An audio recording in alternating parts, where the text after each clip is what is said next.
Assalamualaikum warahmatullahi wabarakatuh. Saya Anis Fitriasari dengan NIM 2114004. Di sini saya akan menjelaskan bagaimana siklus terjadinya menstruasi.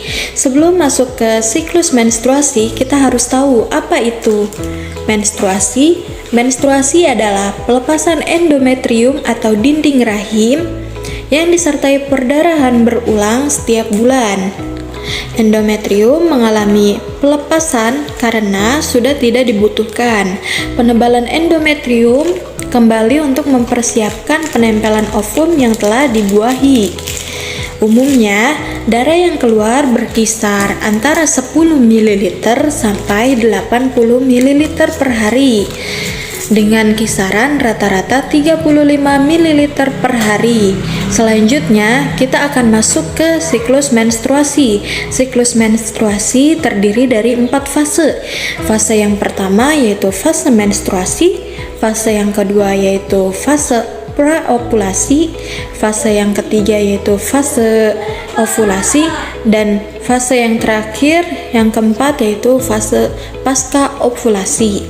Lalu dalam siklus menstruasi ini terdapat siklus hormon, siklus ovarium, dan siklus uterus. Oke, kita masuk ke fase pertama yaitu fase menstruasi. Diawali dengan tidak dibuahinya sel ovum, kadar progesteron ikut turun sehingga menyebabkan peluruhan dinding rahim dan menyebabkan menstruasi. Dalam fase ini, hormon FSH dan LH dibantu dengan hormon estrogen, membantu mematangkan sel telur. Selanjutnya, sel ini umumnya terjadi antara 3-7 hari dengan rata-rata 5 hari.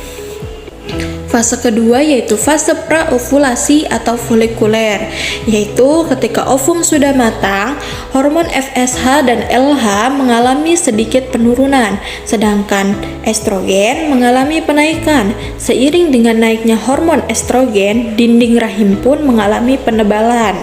Kedua hal ini terus naik ke tahap maksimal. Selanjutnya masuk ke fase yang ketiga yaitu fase ovulasi. Setelah mencapai titik maksimalnya, hormon estrogen mulai menurun. Pada fase ini terjadi lonjakan hormon LH dan FSH secara mendadak dan tinggi.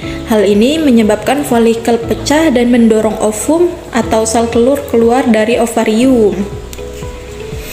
Dan yang terakhir yaitu fase pasca ovulasi. Setelah ovum terlepas, folikel yang ditinggalkan membentuk korpus luteum. Korpus luteum ini akan melepaskan hormon progesteron yang menyebabkan kenaikan suhu basal atau thermal shift yang menandakan tubuh sedang dalam masa subur. Selepas ovulasi, hormon progesteron dibantu hormon estrogen memiliki tugas untuk menahan dinding rahim atau endometrium. Namun, lama-kelamaan korpus luteum hancur dan tidak lagi memproduksi hormon progesteron. Hal ini menyebabkan endometrium mulai luruh dan jadilah menstruasi selanjutnya. Nah, itu tadi merupakan penjelasan dari siklus menstruasi. Semoga teman-teman semua bisa paham dan membantu teman-teman semua yang sedang belajar ya. Sampai jumpa. Wassalamualaikum warahmatullahi wabarakatuh.